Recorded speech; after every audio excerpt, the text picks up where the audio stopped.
docencia y en la gestión como medios para alcanzar la excelencia educativa. Como bien lo ha comentado Aaron en la presentación de mi currículum, mi trayectoria profesional es muy larga, pero yo me siento maestro. Y la verdad es que estoy muy contento de estar hoy en una jornada con maestros, con futuros maestros. También me alegro mucho de tener alumnos aquí presentes en esta jornada. Y quisiera, pues bueno, pues un poco hacer un sondeo de lo que para mí ha sido y para mucha gente es afrontar el tema del liderazgo, que ya ha aparecido en la conferencia de la doctora Isabel Cantón, como un elemento fundamental para comenzar a expansionarnos nosotros como profesionales que somos. Realmente cuando comenzamos nuestro trabajo profesional, como maestros, educadores, profesores, centramos nuestra labor en la docencia, nos hemos preparado para ser docentes. Yo quisiera hacer un poco más extensivo nuestra labor, que más pronto o más tarde vamos a tener que afrontar. Los alumnos que estáis aquí ya os adelanto que más pronto o más tarde, en poco tiempo, cuando comencéis a trabajar, vais a tener desempeños de gestión. Aproximadamente un 20 o un 30% de vuestra carrera profesional va a desempeñarse en labores de gestión, con lo cual ahí vais a tener que fortalecer vuestra formación, vuestro ímpetu, vuestras ganas y sobre todo vuestro liderazgo. He puesto aquí 3 elementos fundamentales: docencia, gestión y liderazgo, los 3 elementos como conducentes para llegar a la excelencia. La excelencia en la docencia, la excelencia en la gestión y la excelencia en el liderazgo. Está claro que nosotros como docentes siempre basamos nuestra labor en una mejora continua. La idea de mejora continua lo tenemos casi prácticamente metido en el ADN de los educadores. Siempre estamos evaluando, siempre estamos mejorando, haciendo cosas nuevas. Por cierto, un pequeño inciso. Somos afortunados de pertenecer a un colectivo como es el colectivo de la educación, en donde somos muy generosos, compartimos mucho material, hacemos puesta en común, jornadas como esta en la que nos permite compartir material, experiencias. Es decir, somos afortunados. Otras áreas profesionales no lo son tanto, hay una competitividad mucho más fuerte, con lo cual aquí podemos dar gracias a Dios de que nos sentimos en este ámbito. Bien, pues como decía, la mejora continua la tenemos prácticamente en nuestro ADN. Aquí he puesto el primer esquema que he puesto, el PDCA, el Plan, Do, Check, Act, que realmente es un esquema de lo que es la evaluación constante que todo docente hace en cualquier actividad. Muchas veces nos centra, nos ayuda a mejorar día a día, pero es verdad que a veces también nos esclaviza, nos quedamos en un mismo sitio, nos quedamos en un primer plano. Aquí al lado he puesto una interpretación que hace Deming, lo que la llamada la espiral de Deming, en donde habla de una mejora continua, en donde no solamente cuando se planifica, se lleva a cabo, se evalúa y se programa de nuevo, no llegamos al mismo sitio, sino que cada vez vamos mejorando nuestras acciones, vamos conduciendo nuestra acción hacia una perfección. No somos perfectos, no lo seremos nunca, pero tendemos a la perfección, tendemos a hacer las cosas cada día lo mejor posible, tendemos a evaluar. Y aquí también quisiera hacer un pequeño inciso. Muchas veces los docentes nos sentimos bastante condicionados de lo que es la calificación, no llegamos a evaluar, muchas veces calificamos. Pienso que tendríamos que hacer ahí una reflexión profunda entre lo que es calificar y lo que es evaluar. Es preciso calificar, por supuesto que tenemos que calificar a nuestros alumnos, pero es mucho más importante evaluar, detectar los puntos donde podemos mejorar, detectar los puntos donde podemos hacer cosas nuevas, introducir elementos nuevos, formarnos también nosotros como futuros docentes. Y como os he dicho anteriormente, en la excelencia de la docencia nos planteamos muchos interrogantes. ¿Qué esperan nuestros alumnos de nuestra función docente? Cuando comenzamos nuestra formación, realmente lo que intentamos con esta formación es adquirir un título habilitante, pero en el momento que nos ponemos a la práctica docente, nos damos cuenta que nuestros alumnos esperan mucho de nosotros. ¿Estamos preparados para realmente darles lo que ellos necesitan? ¿Les estamos preparando para su futuro profesional?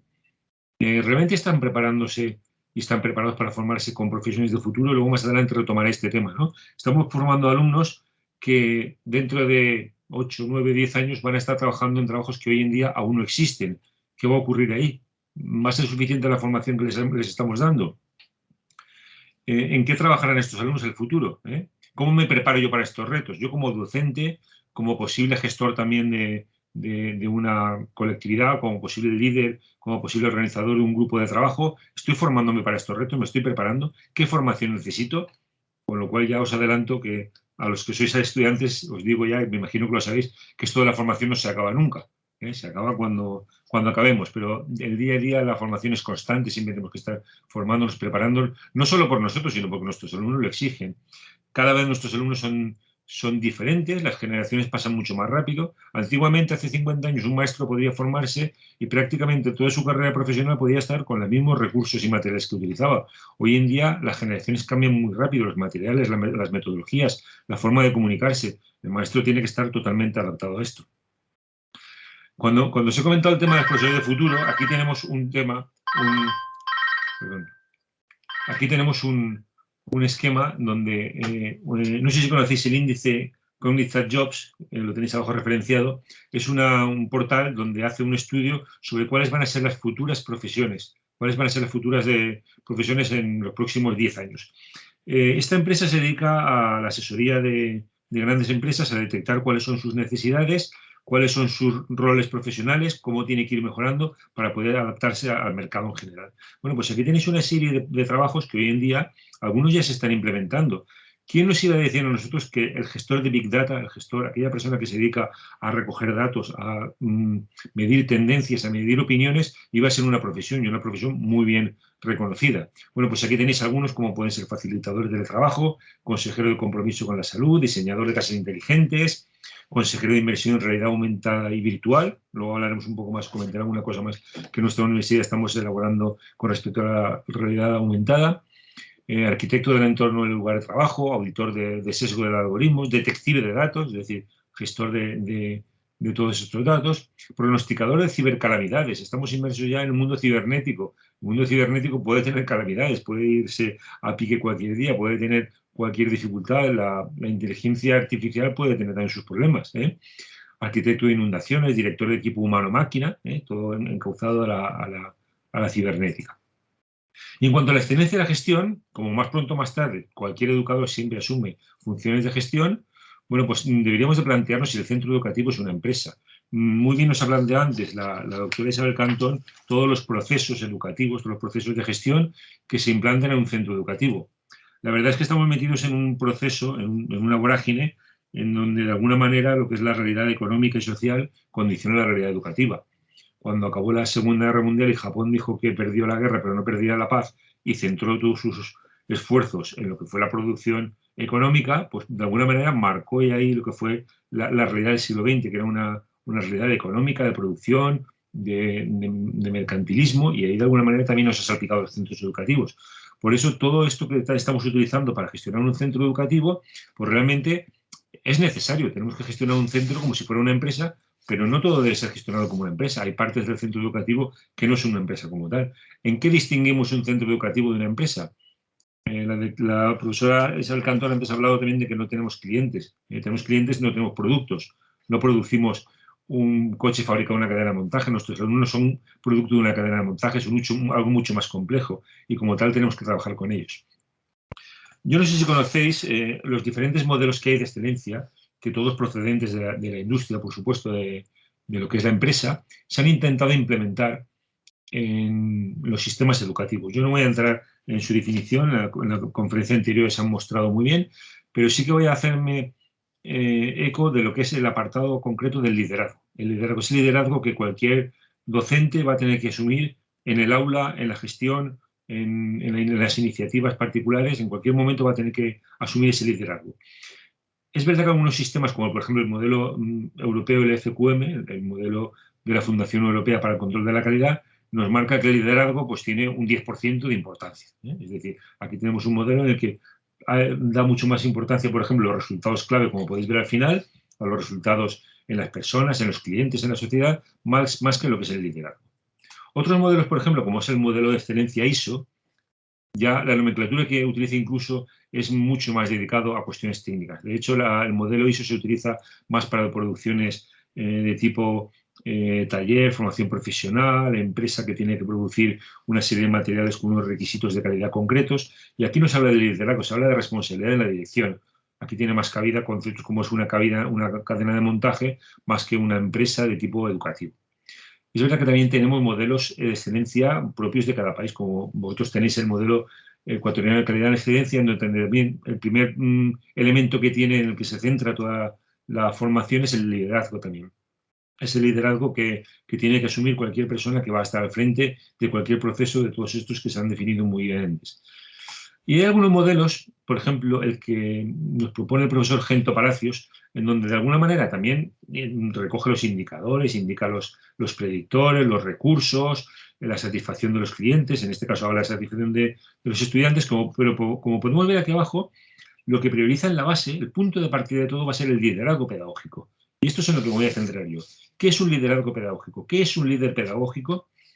¿Cómo podemos ser nosotros tener el perfil de líder en el aula, en la gestión, en nuestras iniciativas organizativas en el centro? Esto es lo que vamos a ver un poco a partir de este momento. Realmente el concepto de líder se ha tenido tradicionalmente como un concepto algo asumido personalmente. ¿La persona es líder o no es líder? Si vemos la experiencia que tenemos de que cuando conocemos a una persona decimos, este es un líder nato, tiene una cualidad, tiene un arrastre, tiene un empuje, se hace ver, se hace seguir. Sería más o menos lo que hoy en día llamaríamos un forward, ¿no? Desde las redes sociales. Y esto siempre ha existido. La Real Academia nos dice un concepto muy claro del líder, que dice que es la persona que dirige o conduce un partido político, grupo social, y en su segunda acepción dice persona o entidad que va a la cabeza entre los de su clase, especialmente en una competición deportiva. Lógicamente, el concepto de líder procede etimológicamente del mundo del deporte. Bien, yo aquí quisiera hacer una distinción, dos tipos de líder. Lo que es el líder, la cualidad de líder que tenemos una persona, alguien nace con líder, asume en un momento dado el liderazgo en una empresa, en un grupo de personas, o lo que es el desempeño del líder. Yo, simple profesor de un centro educativo, de repente me toca desempeñar el liderazgo de director de departamento, director del centro, jefe de estudios, coordinador de una etapa, coordinador de un proyecto educativo, coordinador de un proyecto de investigación. Tengo que desempeñar ese liderazgo. Y nos planteamos, el liderazgo entonces nace, se hace, me puedo formar para él. Lógicamente hay una gran carga necesaria de formación.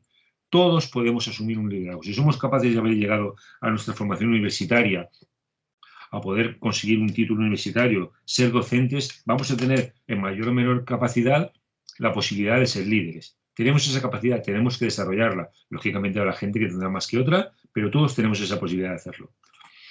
En cuanto al liderazgo, quisiera dar una de las definiciones que a mí más me han gustado, son las que dan Robinson, Jogepa y Lloyd, que dice, el liderazgo educativo es aquel que influye en otros para hacer cosas que se esperan mejorarán los resultados de aprendizaje de los estudiantes. Y he remarcado aquí en verde esta frase, resultado de aprendizaje de los estudiantes, porque nunca tenemos que olvidar que por mucho que seamos líderes en la gestión, que lideremos un grupo de investigación, que lideremos un grupo de gente, un grupo de recursos humanos, que lideremos un departamento educativo, un centro educativo, nunca debemos olvidar que el objetivo principal de nuestro trabajo es siempre el estudiante. El objeto de nuestro trabajo siempre va a ser el estudiante, nunca podemos dejarlo de lado. Bien, yo quisiera continuar ahora. Lo hemos visto.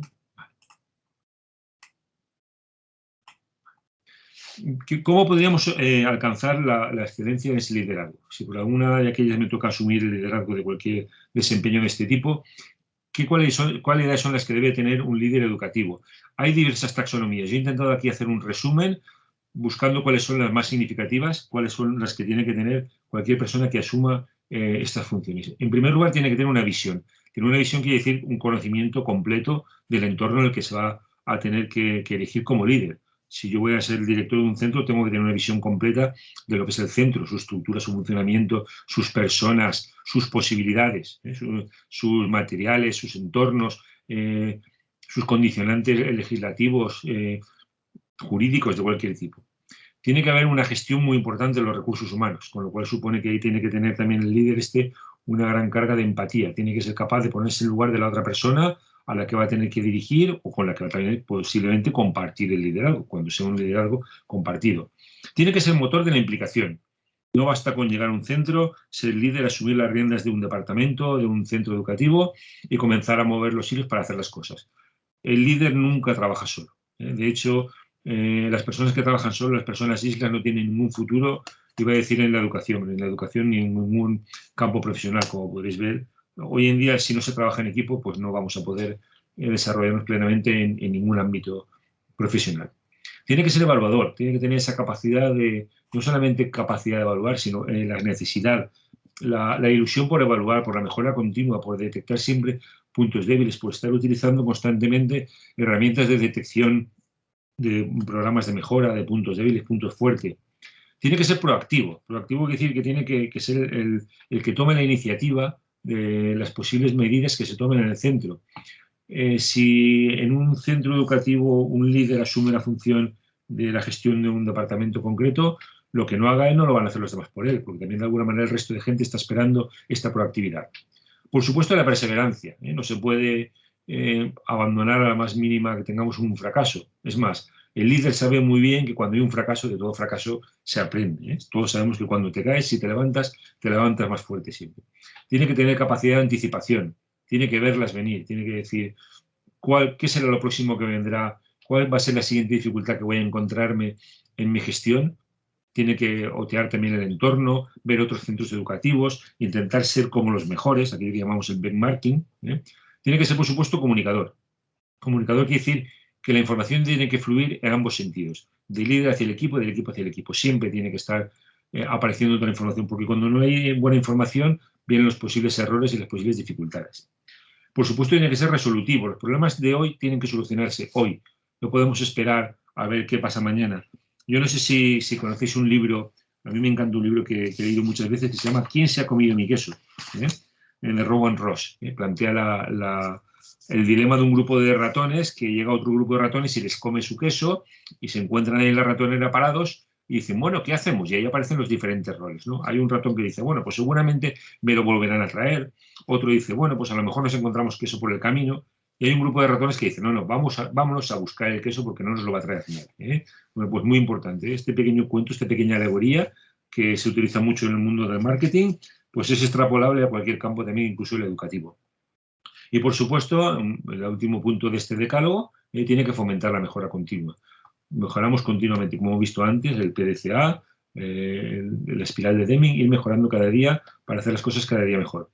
Y todas esas capacidades, es posible que cuando tengamos que asumir el liderazgo de un centro educativo, de un aspecto, una parte del centro educativo, pues las tengamos en potencia, las tengamos en capacidad, con falta de desarrollarla, pero todas pueden ser desarrolladas, todas pueden ser potenciadas. Es cuestión de trabajarlo, es cuestión de tener pues iniciativa y ganas de ir mejorando todo esto. Y algo muy importante a la hora de tener en cuenta el tema de los desempeños de cargo es que cuando se nos asigna un liderazgo, que normalmente suele ser un cargo, director, GPD, responsable, coordinador, muchas veces el liderazgo el cargo va asociado a un concepto, yo creo que erróneamente entendido, de poder. El poder y la autoridad no vienen por el cargo. De hecho, casi todos los cargos, para que funcionen bien, tienen que tener una carga muy grande de servicio. La persona que está al frente de un departamento, de un colegio, de un centro, de una dirección, yo diría prácticamente que es el último muro, aunque es el que está en la cabeza de la pirámide, es el que está al servicio de todos los demás, el que está dedicado a todos los demás, atendido a todos los demás, su puerta siempre tiene que estar abierta, sensible a todas las necesidades de la gente que está a su disposición en su cadena de mando, y por supuesto para nada implica poder. De hecho, el poder, el concepto de autoridad, yo me imagino que todos los que estamos en educación sabemos que la autoridad no se nos da. La autoridad la tenemos que ganar, la autoridad se nos concede. Si yo en un aula conflictiva mis alumnos no reconocen mi autoridad es porque no me la están dando. Tendré que ganármela, tendré que motivarles para que me reconozcan a mí. Incluso el origen de la palabra autoridad, autoritas, ¿no? Autor de algo, se me reconoce como autor, se me reconoce como que tengo la verdad, como que hago las cosas bien hechas, y en esa medida que se me reconozca así, se me seguirá. Con lo cual, olvidamos totalmente que el cargo no es poder, sino que el cargo es siempre un prestigio. Y a partir de todo esto, bueno, pues yo me pondría ya en marcha para ver qué ocurre, en qué situación estamos ahora, cómo podemos sustentar el liderazgo en los centros, en qué realidad vivimos hoy en día en los centros educativos, porque yo quisiera recalcar que somos realmente afortunados. Estamos viviendo un momento en la historia de la educación que es privilegiado. Es verdad que ahora nos ha caído la pandemia y pensamos que esto pues, es un gran drama, y es verdad que lo ha sido, pero yo creo que hemos podido subsistir y esto no es nuevo en la historia. De hecho, voy a poneros ahora 3 fotografías que son muy ilustrativas de lo que ha ocurrido en otros momentos. Esta primera fotografía pertenece al Nueva York, domingo de Pascua de 1900, en donde podemos ver que es pues, una calle muy concurrida, todo coches de caballos, y por ahí por el centro, por el tercio trasero, si nos fijamos muy bien, aparece un coche de motor. Un coche de motor entre todos los coches de caballos, 1900, una realidad social. Pasamos a la siguiente foto y nos encontramos que 14 años después, esta es la realidad en Nueva York. Todo coches de motor y solamente un coche de caballos. En 14 años, la estructura económica, mercantil, social, industrial de Estados Unidos cambió totalmente. Poneros en la piel de la gente que estaba trabajando con sus carros de caballo, la gente que cuidaba caballos, que los serraba, que arreglaba las carretas. De repente, o se reconvirtió, o se convirtió en mecánico de coches, o se dedicó a otra actividad industrial, o estaba muerto, estaba ya totalmente fracasado profesionalmente. Esto fue un gran crack, esto fue un gran problema, y hechos como este ha ocurrido pues, muchísimas veces en la historia. Lo que pasa es que, claro, solamente sufrimos los que nos tocan vivir en este momento, como es el tema de la pandemia, ¿vale? Y quisiera pegar un gran salto ahora, en donde tenemos aquí, no sé si conocéis esta fotografía, esto es un Tesla, la empresa Tesla ha cogido y ha puesto un coche en órbita, en el 2018 puso un coche en órbita. ¿Por qué? Pues porque puede hacerlo sencillamente, ¿eh? Es decir, aquí tenemos un cambio que en 100 años ha habido un cambio tecnológico, un cambio metodológico, un cambio industrial brutal. Y somos protagonistas de esto, ¿eh? Somos no solamente espectadores, sino que formamos parte de este motor que tenemos aquí en nuestra sociedad. Bien, yo a raíz de este cambio, yo quisiera hacer un poco una reflexión de como líderes educativos, cómo hemos ejercido el liderazgo durante la pandemia del COVID, qué hemos hecho, ¿eh? Yo, por ejemplo, puedo contar la experiencia de que en nuestra universidad, que teníamos una planificación de digitalizar la universidad, utilizar más las plataformas digitales, utilizar más las redes sociales, la comunicación a distancia, y teníamos un plan para 3 años vista para trabajarlo. En 2 semanas tuvimos que ponernos las pilas, tuvimos que empezar a trabajar, y en 2 semanas hubo que empezar a dar clase online a alumnos que estaban confinados. Tuvimos que intentar dar las clases de manera síncrona, es decir, no bastaba con colgar un vídeo y que el alumno fuera el vídeo, sino que teníamos que ser capaces de atender a esos alumnos en casa en tiempo real. Esto supuso un esfuerzo de actualización de los medios, del software, del hardware, actualización del personal, formación del profesorado.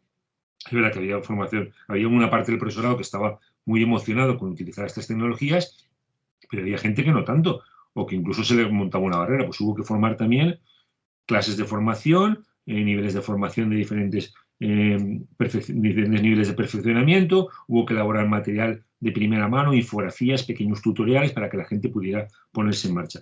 Y esto la verdad es que funcionó. Nosotros nos asombramos, estuvimos contentos, es verdad que esto tuvo un coste pues, económico, psicológico y que costó, pero bueno, fuimos capaces de liderar este cambio. Vino a nosotros un cambio brutal y fuimos capaces de liderarlo. ¿Qué hemos aprendido de esto? Yo creo que lo principal que hemos aprendido es que liderando cualquier dificultad se puede salir de ella. Y de hecho seguramente nos vendrán más.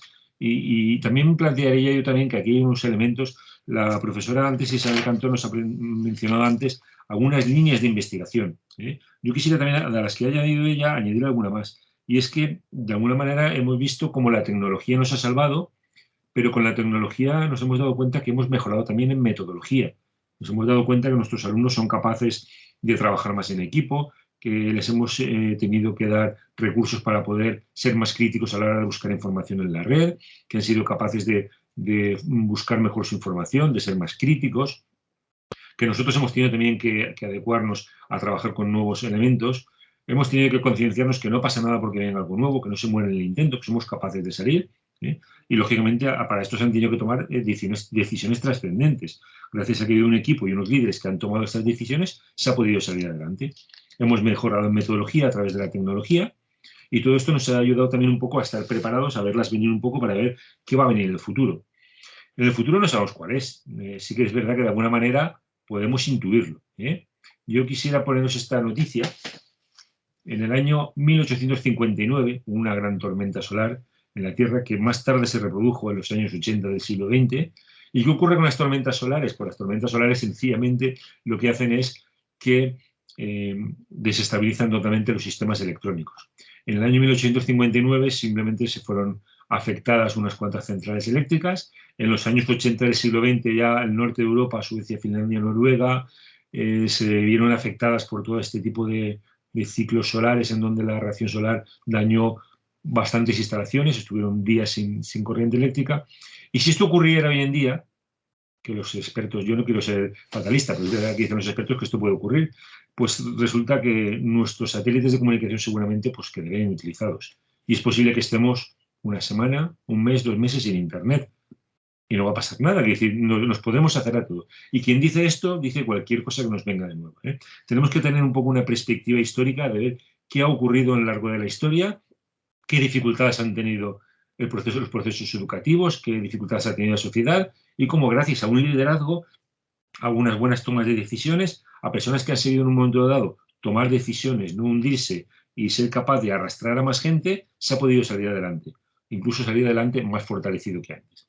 Con lo cual yo también con esto quisiera hacer una invitación a todos a que tenemos que fomentar nuestro liderazgo, prepararnos para lo que pueda venir. No sabemos lo que va a venir, no sabemos cuáles van a ser las profesiones de nuestros alumnos en el futuro, no sabemos cómo va a derivar todo esto. Lo que sí que tenemos claro es que tenemos que estar formados y preparados para lo que venga. Por último, como conclusión, yo simplemente quisiera decir que la excelencia no es opcional. No es opcional que queramos ser los mejores maestros, los mejores educadores, los mejores profesores, los mejores directores de centros, los mejores jefes de estudios, los mejores secretarios. No es opcional. Nuestros alumnos merecen que intentemos ser lo mejor posible. La excelencia cuesta. Hay un refrán en educación que dice que la excelencia es cara, la calidad es muy cara, pero la mediocridad aún lo es más.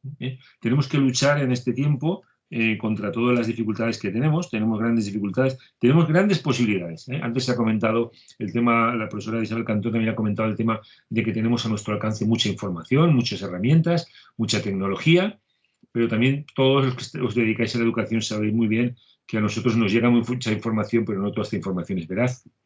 Como decía el poeta T.S. Eliot en el Coro de la Roca, ¿qué ocurre con la inteligencia, el conocimiento y la sabiduría? Nunca como hasta ahora habíamos tenido a nuestro alcance tanto conocimiento, tantos elementos donde poder consultar. Pero no todo ese conocimiento nuestros alumnos lo convierten en sabiduría, ni siquiera nosotros. No podemos estar conociendo todo, pero deberíamos de hacer un esfuerzo porque este conocimiento que tenemos a nuestro alcance, saber fraccionarlo, saber filtrarlo, saber detectar la verdad, convertirlo en conocimiento y ese conocimiento en sabiduría. Con lo cual yo, como consecuencia de todo esto, simplemente quisiera decir que la excelencia no es opcional, tenemos que luchar por la excelencia docente, gestora y la excelencia en liderazgo, y que la gestión del liderazgo es necesaria. Cualquier persona que entre en el mundo educativo, simple maestro de apoyo, cualquier persona en cualquier momento dado tiene que gestionar el liderazgo, aunque sea en un aula, tiene que tomar decisiones. Y esto no es gratuito, esto necesita un esfuerzo y tenemos que prepararnos para todo esto.